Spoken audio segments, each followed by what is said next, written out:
Before we talk about the Monkey Man movie, no, not you, the other one, there we go. Context is necessary.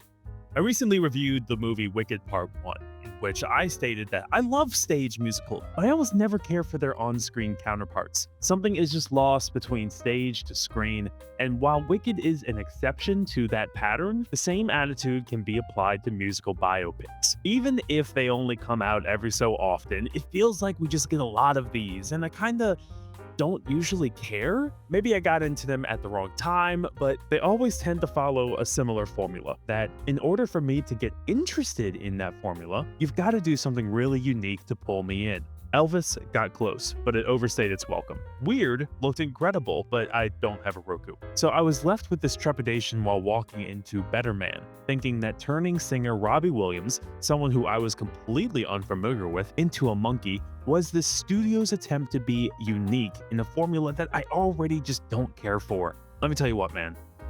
This stupid, wild, risky, absurd decision pays off so damn well. If you've taken any English or literary device course, you have likely run into the phrase anthropomorphism, which is a tool used to describe how we as humans give non-human things, such as an animal or a toy, human qualities. Kind of like your pet rock as a kid, or why I have full film analyses and ego stroking sessions with my dog. Anthropomorphism is also used to describe how we as humans tend to care more about these non-human things that we have just personified.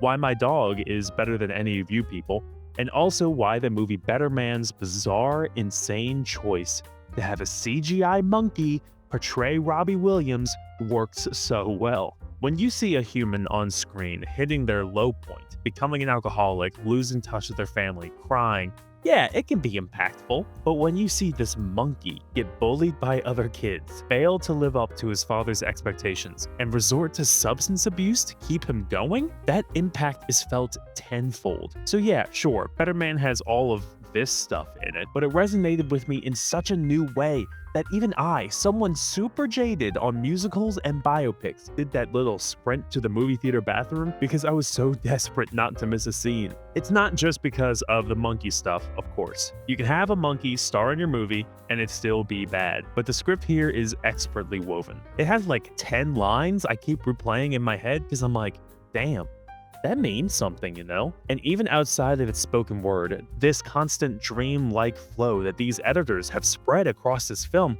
allows its themes to come through so organically and uniquely. Okay, so for example, there's a scene where Robbie Williams meets this girl on a boat, and it's like love at first sight, right? All that jazz. They play a song, sing and dance together, and in any other movie of its type, it would just end there. So I'm sitting there looking kind of bored.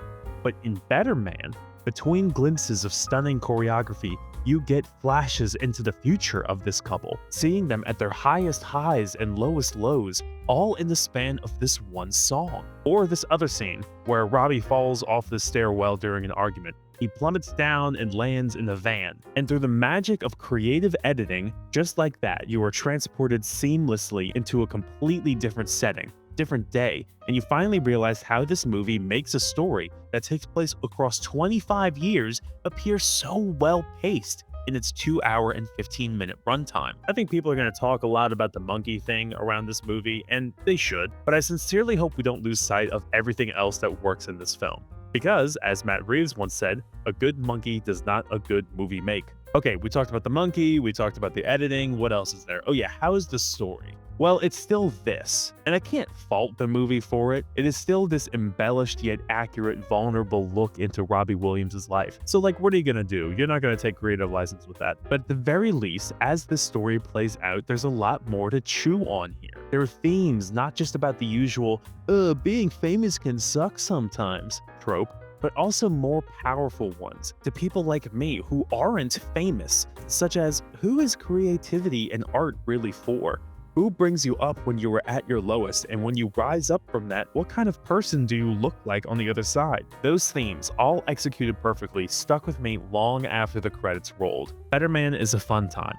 It does a lot with its editing and says on multiple occasions, you know, we already got this monkey as the main character, so let's do some more weird stuff. But it doesn't lose its focus on what matters, tugging at your heartstrings, letting you learn something about life, about fame, through the eyes of someone else, someone who's lived it, and forcing you to remember that we're all just people, even if, in Robbie Williams' words, we sometimes feel a bit less evolved than others. Betterman was an absolute thrill from start to finish, and I highly suggest you see it. Of course, I suggest you see it in theaters, but to get my point across, I'm going to give this movie its very own, first of its kind, certified coffee cup gold star. But what did you think of Betterman? Or what is your favorite biopic that you feel stands head and shoulders above the rest? Let me know down in the comments below, and for more movie reviews over a cup of coffee, like and subscribe. I'll see you next time.